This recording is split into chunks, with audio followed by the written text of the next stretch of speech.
आप देख रहे हैं कुछ तो है।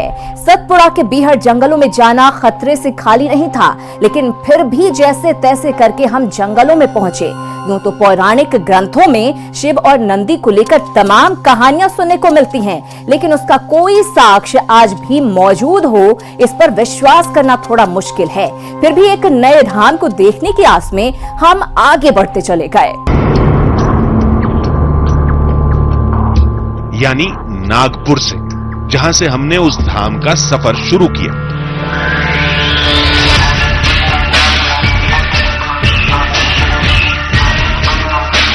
हमारी मंजिल थी नागपुर से 250 किलोमीटर दूर मध्य प्रदेश का पचमढ़ी। पौराणिक ग्रंथों में शिव और नंदी को लेकर तमाम कहानियां सुनने को मिलती हैं, लेकिन उसका कोई साक्ष्य आज भी मौजूद है, इस पर विश्वास करना मुश्किल है। फिर भी एक नए धाम को देखने की आस में हम बढ़ते चले गए।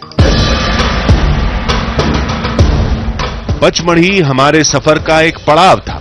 मंजिल तो कहीं सतपुड़ा की पहाड़ियों में है, जिसकी हमें तलाश करनी थी। टाइगर रिजर्व एरिया होने की वजह से हम हर वक्त चौकन्ने थे।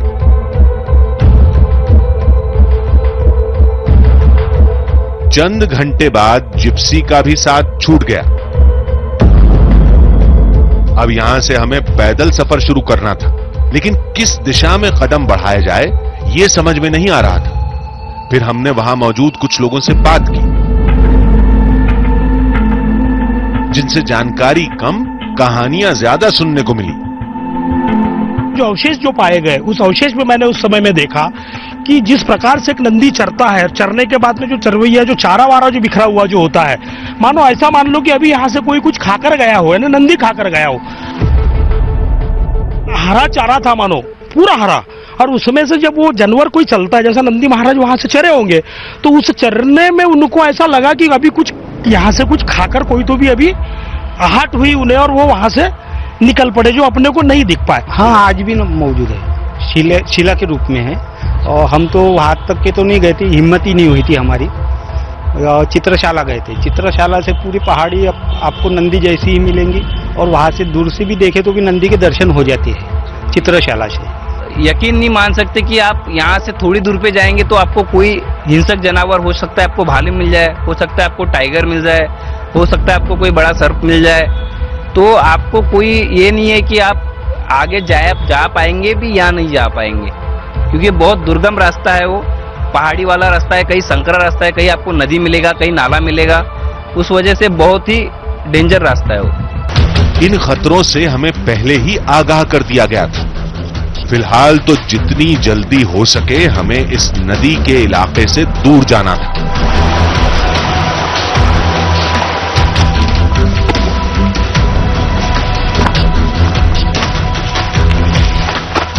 रास्ता तो कोई था नहीं, बस हमने दूर से उस नंदी के आकार वाले पर्वत की दिशा भांप ली थी और उस तरफ चलते चले जा रहे थे।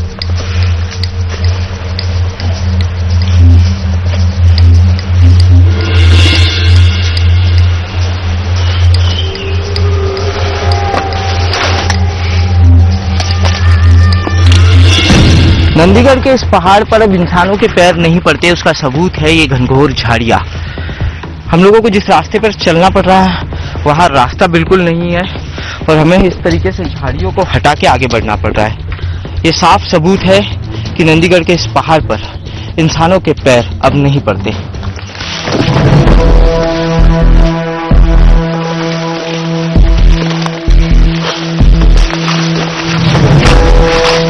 कुछ देर बाद जंगल खत्म हो गया और पहाड़ों की चढ़ाई शुरू हो गई।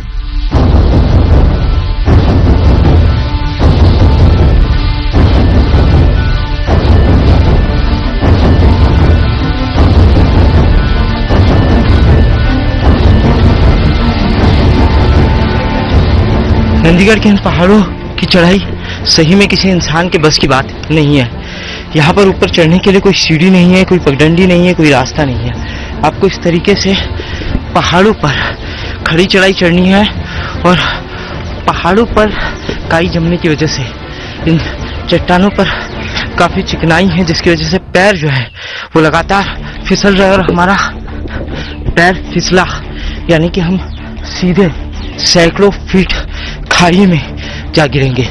ऐसी मुसीबतों का सामना करने के लिए हम तो पहले से तैयार थे, लेकिन कहानी कहती है कि उस धाम में नंदी देव ने महादेव की आराधना की थी, जिसके बाद भगवान शिव ने उन्हें अपनी सवारी के तौर पर स्वीकार किया था।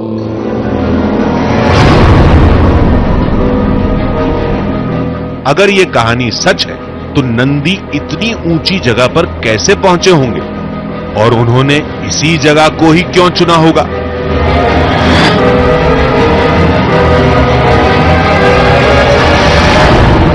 कहते हैं नंदी ने इस पहाड़ी को शिव की आराधना के लिए, शिव की तपस्या के लिए इसलिए चुना क्योंकि इस पहाड़ी तक किसी का पहुंचना संभव नहीं था, और अगर कोई मनुष्य इस पहाड़ी तक, इस चोटी तक नहीं पहुंचता तो उनकी तपस्या में किसी प्रकार का कोई खलल नहीं पड़ता। लेकिन हम अब भी असमंजस में थे। क्या वाकई उस धाम में नंदी देव आते हैं? क्या हमें भी निशानी के तौर पर चारा मिलेगा? पैरों के निशान मिलेंगे?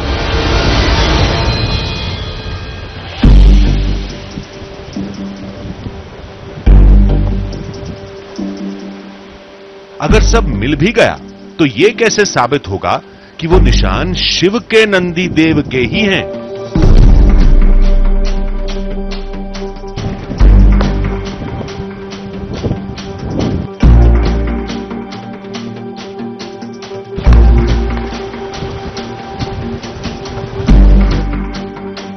तमाम सवालों के बीच चढ़ाई की मुसीबतों को झेलते हुए हम उस चोटी पर पहुंच गए। झकझोर देने वाली सारी परेशानियां और इस जंगल का बेहद ही खतरनाक सफर तय करने के बाद आखिरकार हम लोग पहुंच ही गए नंदीगढ़ की सबसे ऊंची चोटी पर, जहां आज भी छिपा हुआ है शिव और नंदी से जुड़ा हुआ अनोखा रहस्य। लोगों ने हमें बताया था कि नंदीगढ़ की सबसे ऊंची चोटी पर पहुंचने के बाद हमें कुछ संतों द्वारा लगाई गई ध्वजाएं दिखाई देगी, और यही वो जगह है जहां पर नंदी ने शिव की आराधना की थी और जहां आज भी नंदी साक्षात मौजूद है।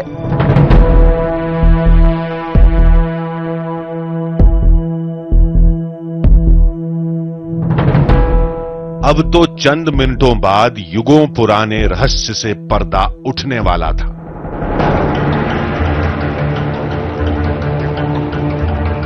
जब हम वहां पहुंचे तो दो चीजों ने देख रहे हैं कुछ तो है। नंदीगढ़ के पहाड़ों में पहुंचने पर हमें वहां नंदी की मूर्ति भी दिखी और हरा चारा भी, लेकिन अब यहां ये तय कर पाना मुश्किल था कि क्या ये चारा नंदी ने ही खाया है।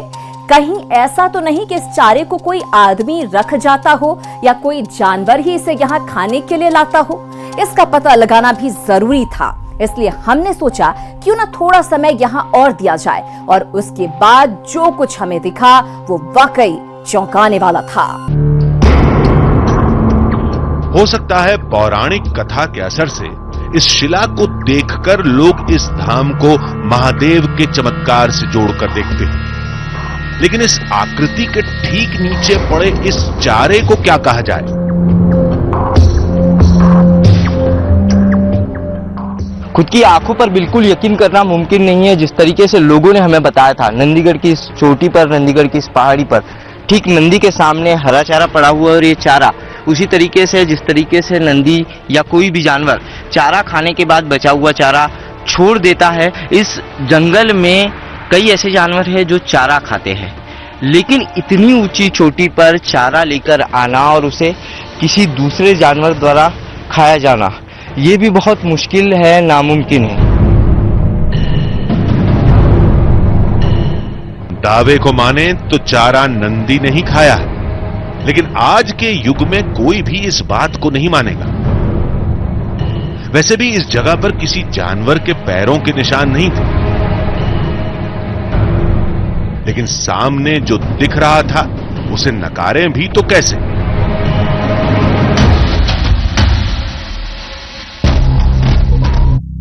फिर हमने इस पहेली को सुलझाने का एक रास्ता निकाला। हमने चारे को हटाकर उस जगह को अच्छी तरह से साफ कर दिया।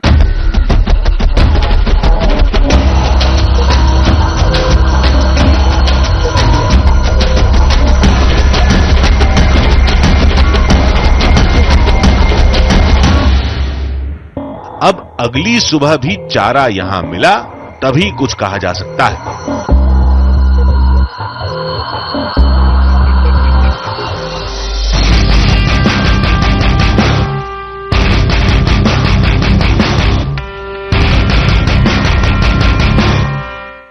अब समस्या रात गुजारने की थी। इस पहाड़ पर हमें रहने का ठिकाना कहां मिलता, लेकिन हमारी किस्मत अच्छी थी कि हमें कुछ आदिवासी मिले जो जड़ी बूटी की तलाश में पहाड़ों में भटकते रहते हैं। रात हमने उन लोगों के साथ ही गुजार ली।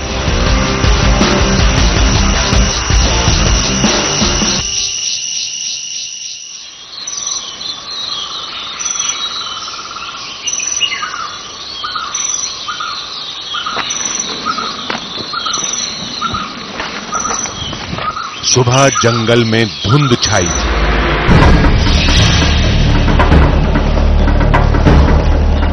तब तक हमारे कदम नंदी धाम की तरफ बढ़ चुके थे।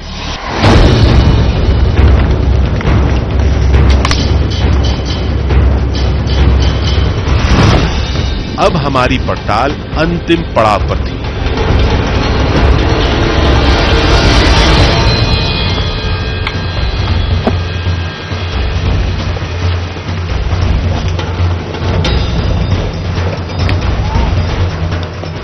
हमें पूरा यकीन था कि कल की तरह वहां आज चारा नहीं मिलेगा, क्योंकि ऐसा होना संभव ही नहीं है।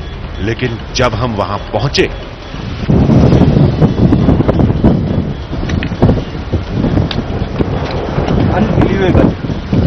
अनबिलीवेबल, इस पे यकीन करना बिल्कुल मुमकिन है।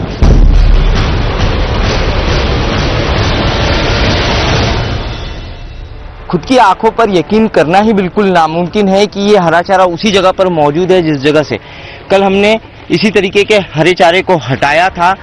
ये हरा चारा ठीक उसी तरीके से जिस तरीके से जानवर चारा खाने के बाद कुछ चारा छोड़ देते हैं, ये बचा हुआ चारा यहाँ पर है।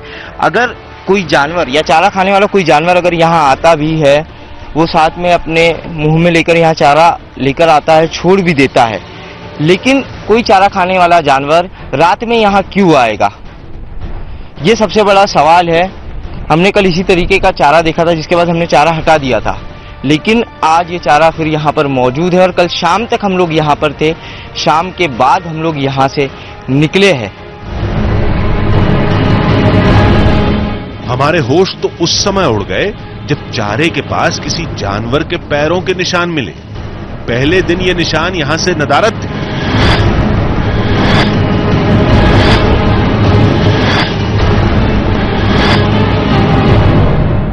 नंदीगढ़ की इस चोटी पर चारे के अलावा हमें किसी जानवर के पैरों के निशान भी मिले हैं। ये निशान भी ठीक उसी तरीके से है जिस तरीके से नंदी के पैरों के, बैल के पैरों के निशान होते हैं। आपने सामान्यतः शहरों में भी देखा होगा कि जब मिट्टी वाली जमीन पर नंदी चलते हैं, ऐसी जमीन पर जो अंदर धंस जाती है, तो इसी तरीके से बैल के चलने के निशान इसी तरीके से बन जाते हैं। ठीक उसी तरीके से निशान बने हुए हैं। आप देख सकते हैं कि निशान बनाए नहीं जा सकते, या किसी और चीज से अगर यहाँ पत्थर भी गिर जाए तो भी इस तरीके से निशान नहीं बन सकते। समांतर जब पैर दोनों रखता है बैल, तो इसी तरीके के निशान बन जाते हैं और उसी तरीके के निशान यहाँ पर एक जगह नहीं कई जगह पे। नंदी अगर अपना एक पैर यहाँ रखे तो उसका दूसरा पैर यहाँ आएगा। मे भी हो सकता है कि इस चट्टान पर उसका एक पैर रहा होगा यहाँ पर और उसका एक पैर यहाँ पर रहा होगा। तो ये जो निशान है, नंदी के पैरों के निशान यहाँ पर दिखाई दे रहे हैं। 3 पैरों के निशान है। एक पैर हो सकता है कि उसका इस चट्टान पर हो या किसी पत्थर पर उसने इस जगह पर यहाँ पर पैर रख लिया हो। चारे और पैरों के निशान ने हमें उलझा कर रख दिया था। तो क्या लोगों का दावा सच है? क्या वाकई महादेव के सेवक नंदी देव इस चोटी पर आते हैं? लेकिन अभी भी हम इस बात को मानने के लिए तैयार नहीं थे।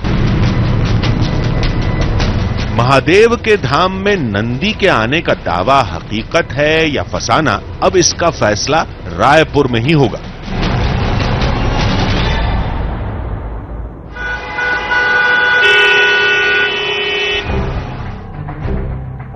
रायपुर पहुंचते ही हम सबसे पहले वेटनरी एक्सपर्ट के पास पहुंचे।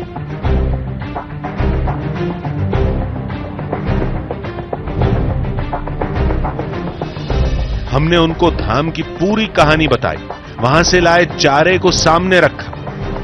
उसे देखने के बाद जो सुनने को मिला उससे हमें बहुत बड़ा झटका लगा। किसी गाय को आप खाते हुए देखिए या किसी बैल या बुल को खाते हुए देखेंगे तो आप देखेंगे कि बिल्कुल वो पकड़ते हैं, कट करते हैं, फिर उसको जुगाली करते हैं, उसे भर के रखते हैं अपने मुंह में, फिर उसको बहुत देर तक वहाँ पे वो रखते हैं और कुछ उसमें से अंदर चला जाता है और कुछ वो बाहर निकाल देते हैं, थ्रो कर देते हैं। उन्हीं में से ये दिख रहा है आपको कि ये बिल्कुल जो कट लग रहे हैं वो बिल्कुल ऐसा लगता है कि बड़े जो दांत उनके होते हैं, सामने के जो दांत होते हैं, उनसे ये कट किया वो। हाँ, इन पत्तियों को देखने से बिल्कुल मुझे लगता है कि ये इस तरह का है। भला ये कैसे हो सकता है? हमारे कहने पर एक्सपर्ट ने चारे को एक बार फिर चेक किया और इस बार भी नतीजा वही निकला।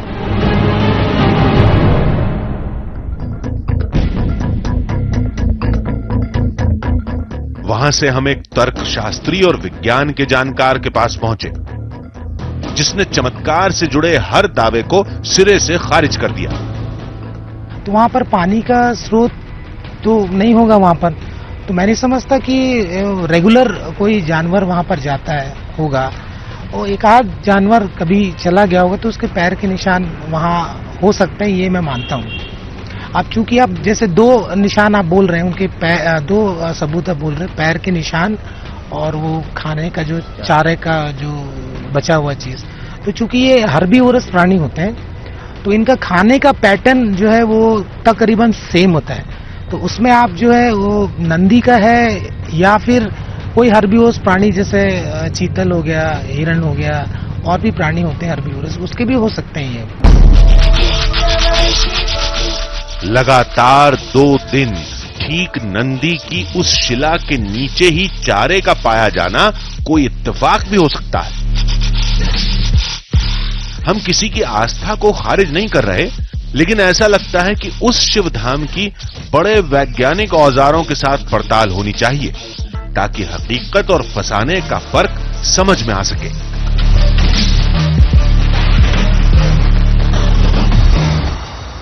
आस्था और तर्कों की लड़ाई अक्सर बेनतीजा ही खत्म होती है। आस्था की नजर से देखें तो हर घटना भगवान का चमत्कार है और विज्ञान के नजरिए से देखें तो हर घटना एक वैज्ञानिक घटना है। यहाँ भी कहानी कुछ ऐसी ही थी। तो अब हमारी पूरी टीम को दीजिए इजाजत। नमस्कार।